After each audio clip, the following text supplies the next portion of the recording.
We are now joined by Mr. John Defterios. He is the Emerging Markets Editor and host of CNN Marketplace Middle East at CNN and a speaker at this year's Gallen Symposium. Mr. Defterios, thank you very much for granting us some of your time. Good, thanks. It's nice to be back. It's been 12 years since I've been in St. Gallen, so it's nice to be back. As an emerging markets expert, would you agree that the acronym BRIC has become outdated and that we should start looking at other countries? I think quite to the contrary. Brazil, Russia, India, and China have quadrupled in size over the last 10 years alone. So the danger for them is not the fact that it's outdated or whether they're going to be a major emerging economies in the future.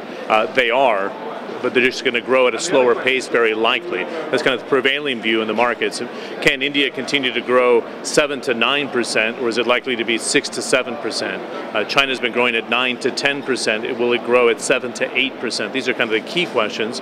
Brazil was growing at 7.5% in 2010, and it dropped to 2.7% last year. So the key now, and this was suggested by Ms. Lagarde of the International Monetary Fund, is to focus on domestic demand. It can't be export-driven only. It has to be a mix of export-driven growth and domestic demand, so you can see sustainability over a long period of time. There's an interesting survey done very recently by Morgan Stanley suggesting that there's only been 5 economies that have been able to grow 5% or more over the last 40 years. So the trick here, and those are all Asian economies, the trick is not to have a spurt of 10 years that the BRIC economies have had, but to have sustainability.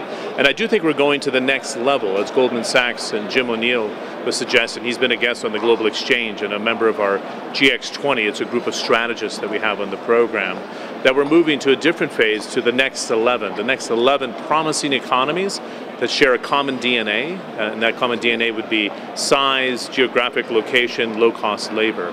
So you have countries in that grouping of Mexico on one end in the Western Hemisphere, to Indonesia in Southeast Asia, a country like Pakistan, population of 170 million consumers, Turkey as a straddle between East and West. These are like very promising economies, and so it's not just a BRIC category that we're looking at. I would look at those as 4 key pillars, but then moving to the next foundation for the developing countries going forward.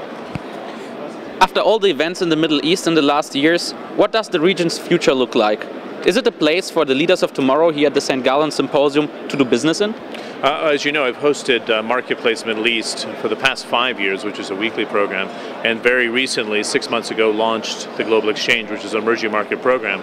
And strategically, CNN decided to put that program out of Abu Dhabi. Why? Because it straddles the East and West, so it's the crossroads of East and West.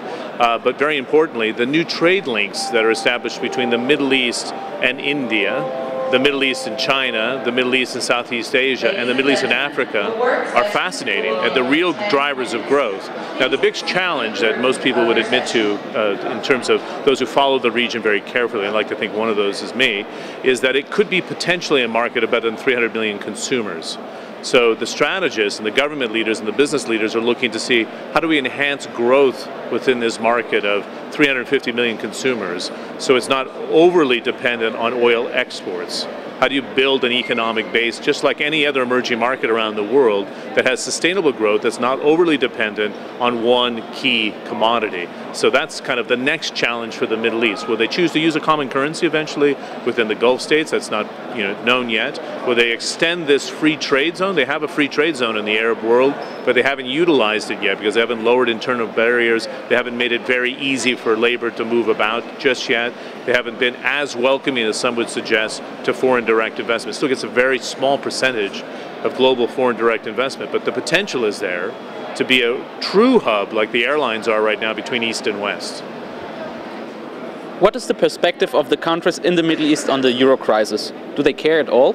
They care tremendously. Number one, it's a big export market for energy. So any market that's going through a dislocation, this is the Eurozone crisis, 17 countries, 320 million consumers, it is of great concern to the global economy, so not just the Middle East. I think the developing world in particular, and that's my brief within the Global Exchange now, is watching very carefully whether we're going to enter a second period of recession or not.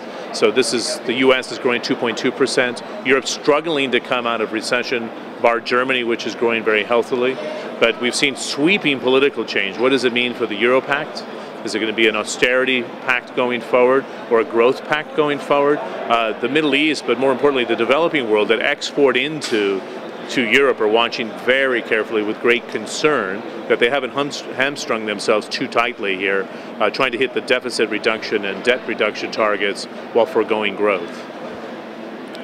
What was the biggest risk you have ever taken in your life? Well, this is interesting because it spanned a period of 2 years on the job as a business journalist, ironically. So the first one was during the Gulf War.